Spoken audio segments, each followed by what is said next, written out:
Hello ipXchange.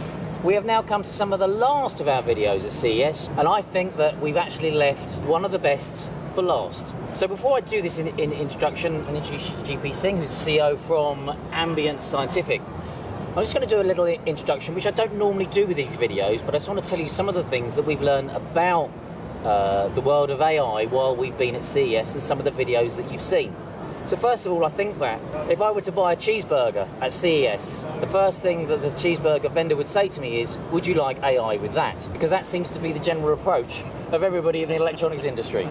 So just remember that quote, it came from me first. Cheeseburger, would you like AI with that? The second thing that I've learned is, what is AI? What is the interpretation of AI? Because we've met some absolutely fascinating companies, all of whom do actually, and I do believe them, they've got AI. But that AI appears to go from either being a very, very complicated and clever spreadsheet to real AI based on, is the machine learning and is the machine making a decision or giving you something that you didn't know. So that's the second thing that we've learned from CES. And the third thing that we've learned, and this is where he's going to be really, really interesting and why he's going to be saving the best till last, is I'll tell you a little silly story from my childhood. There used to be two comedians on the UK called the Two Ronnies. Look them up on YouTube. And they used to have this silly joke where a man walked up to a farmer in the middle of the countryside and said, how do I get to this place that he couldn't get to? And the wise old farmer said to him, well, I wouldn't start here. That's a joke. Yeah. So, now what's interesting about that is I met him 3 days ago and he said to me and asked him to tell me about your AI. And he said, well, the biggest mistake that people make with AI is they started in the wrong place, which reminded me of that joke. So let me introduce you to GP, who's the CEO of Ambient Scientific, who call themselves the AI processor company. The AI processor. And let's work out why he made the grand statement of they're starting in the wrong place. All right. So AI is it's a new type of computing. A lot of people say it's a new type of computing. What is new about it? Indeed, I think that's very true. I've been wondering that. Yes. What's new about it? So far, the computers we have designed in the world since 1980s, actually 1960s, if you look at it, they are mostly what we call a decision tree, and one step at a time. Yep. Means. Which has been with us a long time in the electronics industry. That's correct. And lots of computers, actually so far most of what we have built is built on what is called decision tree. What happens in decision tree is, let's say I have to find GP Singh in 100 people, among 100 people, and I don't know who GP Singh is. Then I will go to the first person and ask, are you GP Singh? He says no. Then I will go to the next person, ask him, are you GP Singh? He will say no. Then I'll go to the third person and then ask, are you GP Singh? He'll say no. This is one way to solve it. A little bit more clever method, again the same thing is, we divide this group into two and ask, is GP Singh in this group? Yep. Yes or no? Is GP Singh in this group? Yep. Yes or no? Yep. Whichever group said yes, then we take that group, divide that into two, and Yep. again ask to repeat this process. Yep. This is speed. So that's that whole sort of concept of it's all about a data set, it's all about a spreadsheet. This is called a binary way of doing computing. Yes. Our brain also does computing, but it does in a different way. And how does it do? How does our brain do the computing? It looks at an entire pattern. It looks at all these 100 people simultaneously, and it knows in advance what GP Singh looks like, and picks up the one Right. that is GP Singh. Yeah. So it recognizes pattern. So when I'm looking at you, 32 million neurons in my head. Yeah. So when I'm looking at you, Yeah. 32 million of them are trying to decide whether this is guy or not. And they are all matching a pattern. How do they match the pattern? They match it from whether I have seen this person before and whether I remember the person's name. If not, then they put this into a category saying, I don't know this person. Yeah. This is pattern matching based computing. AI, Just repeat that phrase. this is a pattern matching computing or pattern computing. I have said it many times in many places, but AI is fundamentally a pattern computing, which is fundamentally different from whatever computing we have built so far before AI arrived. So why is that a problem? The problem is that, or what is new is, that when you're looking at these 100 people, when you're trying to find a pattern, out of these 100 people, you actually looked at all of them, analyzed all of them, and threw most of the data out. Yep. Our brain does most of the computing, what is called wasteful computing. When you are doing a computing where you do one by one, the computing is not wasteful because you are able to quickly decide. So out of 100 people, you found the first person, and if it was GP Singh, you would not compute the rest. Yes. In case of pattern matching, you are actually going to compute for each one of them, decide. Of course, all of this has to happen once in our brain, and hence, most of the data that brain computes is actually wasteful data, wasteful computing. Absolutely. When AI has to come to the computer world, it actually computes the same way our brain does. But that also means that it computes a lot of, it makes a lot of wasteful computing. Absolutely. It wastes a lot of computing. That means if I was able to compute one time for recognizing GP Singh, now I have to compute 100 times. Or if the crowd is of 1,000 people, I have to compute 1,000 times, get one result. And computers fundamentally are not designed to do this, because you have to take a very large amount of computing and you have to do it very quickly. Yeah. Till today, all of our computers, which we call one Neumann architecture, or we give any fancy name, these are all these binary computers. Yep. And they use these languages called C languages, and many other things that are built basically on C language, which is if then else, one at a time computing, which is not how AI computes. That's why AI is new. If you have to design a computer for AI, you need to design it like our brain does. Means lots of computing components, knowing that most of them will go waste. That means they have to become extremely efficient. How do I make it efficient? You cannot build a new computer using old components. Remember the farmer? Remember the farmer at the start of the interview? Yes. Would you? I wouldn't start here. Well, that's what we did. Correct. That's what we did. We started in the wrong place. That's Please carry on. So, when we started, of course, in our case, we understood that as a problem, and hence we went to the most bottom of doing the work or innovating to the lowest layer, the ground up as it is called, that a startup could do. If we had unlimited amount of money, we would have started even lower. We would have innovated a new process technology. So you actually, so for you, if you were going to do an AI chip, you had to start at the point of the actual process itself. That's correct. In absence of that, if you cannot start at the actual processing technology, start as low as you can. As a startup, that floor will be what is called circuit technology or analog circuit technology. We started from that place and we built the DNA of this compute, which is able to do an entire matrix computing, actually many matrix computings in just one circuit block, thereby simplifying the architecture and the software above to the extent that now it could do a lot of computing, throw most of them out, and still be very efficient. This is the fundamental of our... Right. So what's your view, having described that, the cliche of the farmer, we started at the wrong place. Yes. What's your view on, as I said, if you sell cheeseburgers, do you want AI with that? I'm not saying, by the way, that all the semiconductor companies that we've met and everybody that says AI don't have AI. I'm not suggesting that for 1 minute. That's not for the sake of being controversial, I'm just not saying that. But what is your view on the whole concept of everybody saying we have AI then? Do you feel they can't claim that they have AI? Or do you claim that, or do you think that they do have AI because they have intuitive thinking, but it's very inefficient, and it's not doing as good a job as it can do, or that it actually is fundamentally wrong? So first of all, everybody who is doing AI, most of them, because they have to, they have no other choice. Okay. The cheeseburger.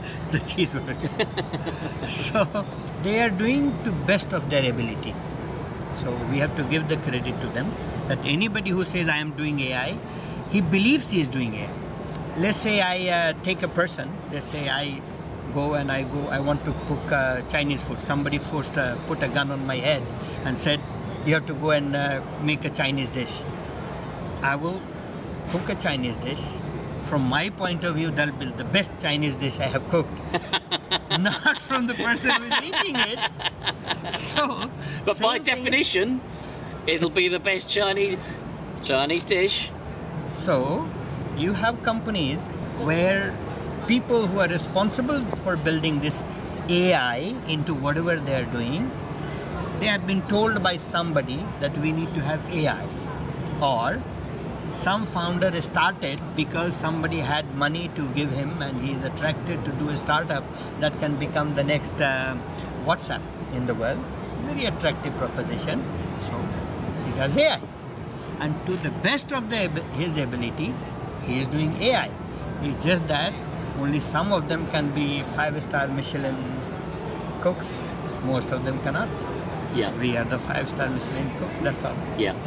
We have done it so many times. If you want to become 5-star Michelin cook, I mean, you have to pretty much start cooking right when you come in this world. You have to learn how to chop the vegetables first. And you have to start doing it from the moment you start having to do anything. Yeah. You have to have the passion for it. You have to have a great interest in it. You have to enjoy it immensely.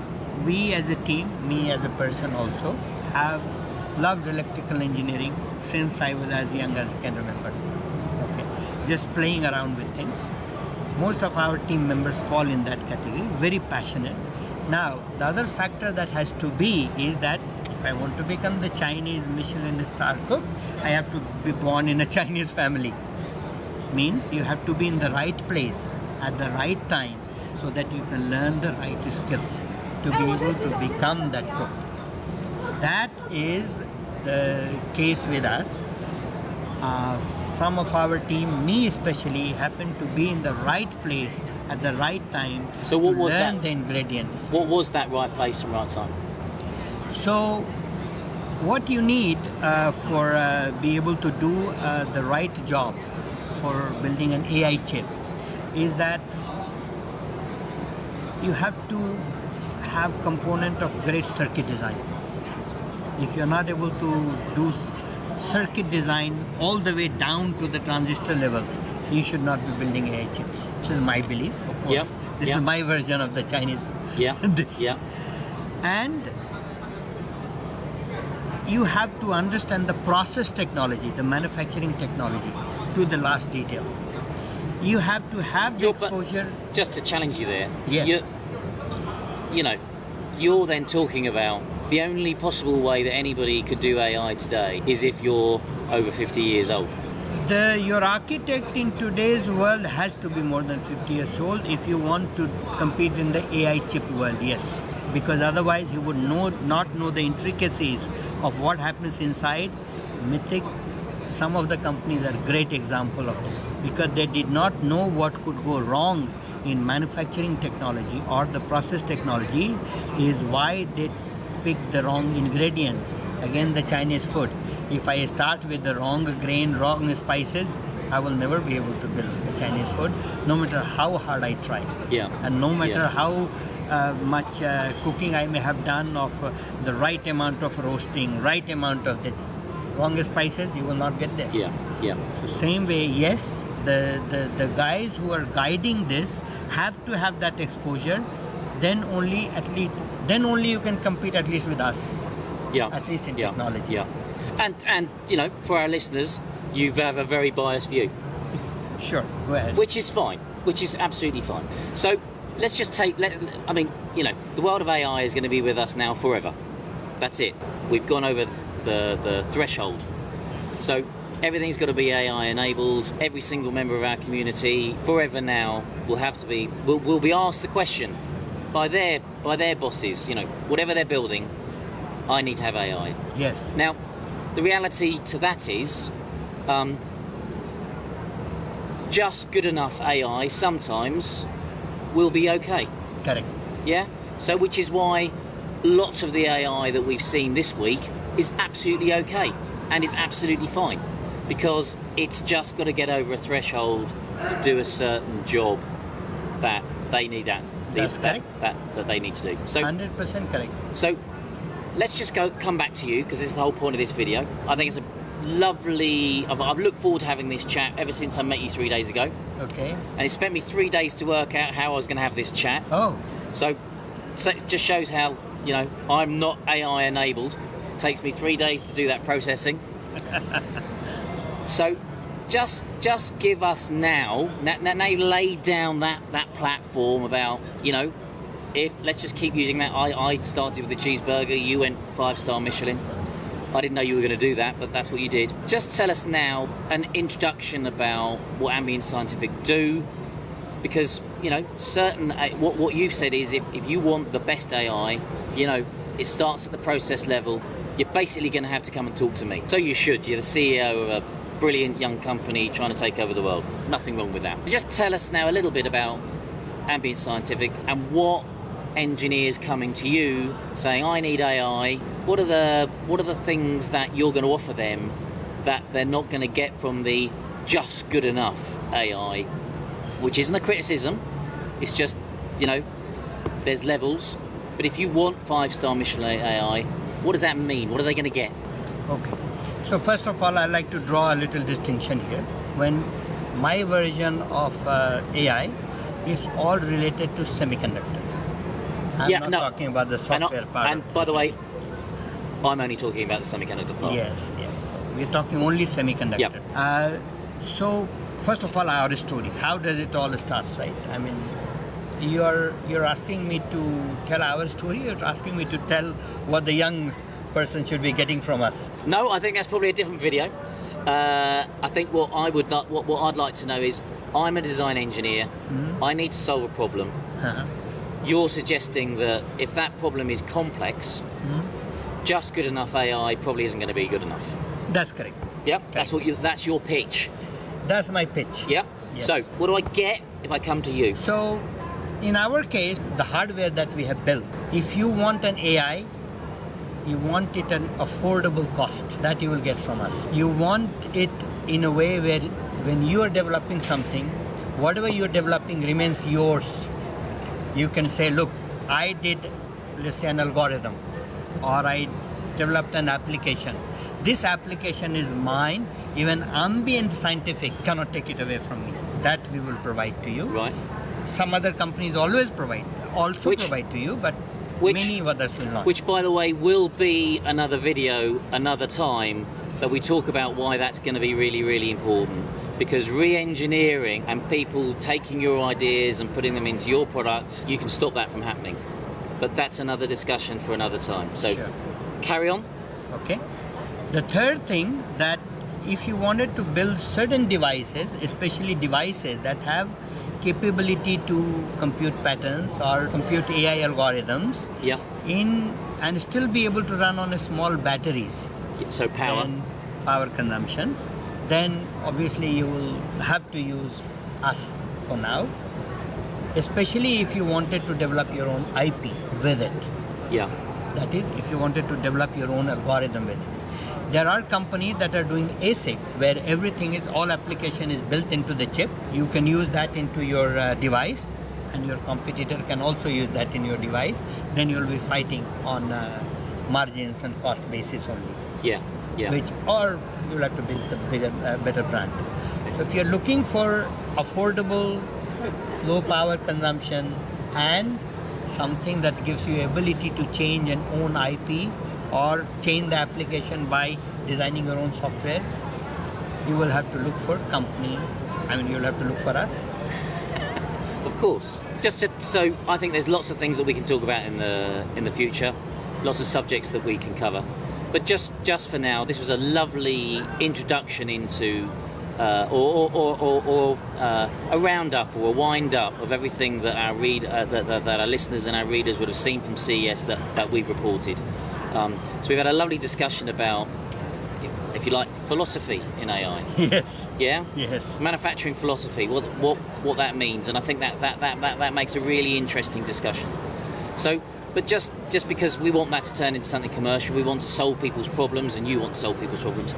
Today, just give me 3 or 4. What would be the, lots of people came to your door, like a data set. 100 people, there's a data set. I know that I can solve their problems. I know that, you can't sell it to everybody right now. What would be the absolutely perfect companies in terms of application, not the names of the companies? What would be the top 3 absolutely perfect application examples to come and talk to you to say, I can absolutely solve your problem and I will do it better than anyone else, based on the parameters that you just outlined? So the wearable, especially in healthcare, that Yeah. will be a top priority for us. Some of the personal safety, where somebody falls or somebody is getting attacked, and that is detected without any intervention or detected autonomously. Yeah. That is a problem that so personal safety will be a humongous application. Yeah. Industrial application, where we have a lot of equipment, we have started relying on a lot of equipment, and a lot of time when they break, like my HVAC broke right in the worst day of the winter, and now the entire family is suffering, and the repairman says, 2 weeks later I'm going to come and repair your HVAC. Yeah. No matter how much money you give. So predictive maintenance, or prescriptive maintenance as we call it. Very interesting. Will be a perfect mechanism, because if I knew that my HVAC is going to break or is going to have problem this summer or this winter, I would repair it in advance. So predictive or prescriptive maintenance as we call. We are relying now on billions of motors deployed in the world. We can check their health. We can check the health of the tires. We can check the health of the engines. We can check the health of even human being for that matter. Yeah. We can do that all with affordable and, if needed, without power supply from big battery. So with this small battery. These will be 3 top applications for us for now. We are also getting into some vision applications where we detect if a driver is sleepy or not sleepy. Again, a very affordable device. Somebody can put a small camera right in front. And I like to do it when my son goes driving, that at least I know if he's very distracted. He might be distracted by other things. So some of these safety devices, these will be great for us. We are building a camera, for example, which we hope to deploy to detect guns, for example, and protect the schools. Yeah. Wow. Okay. And within $20, that means for $1,000 I can protect the entire school. Yeah. This is the type of projects, or this is the type of projects I want to do, but these are also the devices that can be built with our chip. Very difficult to build with alternative solutions. Yeah, okay. So we've had I hope you've enjoyed our chat with GP Singh here, a man that I only met 3 days ago. I think that their whole, having been around CES, as I said at the start of the interview, spoken so much about AI, so many different approaches to AI. I think it's a very interesting company for us. We're certainly going to follow Ambient Scientific. We're going to bring more videos and talk about how they solve specific problems and their philosophy, for instance, on protecting your IP. I know is going to be something that's very, very interesting and that they can help you with. But I hope you've enjoyed this quite silly philosophical chat about how you should be thinking about AI and giving you some guidance. So thank you very much. Thank you very much, guys. Nice. Hey, yo, where my engineers at?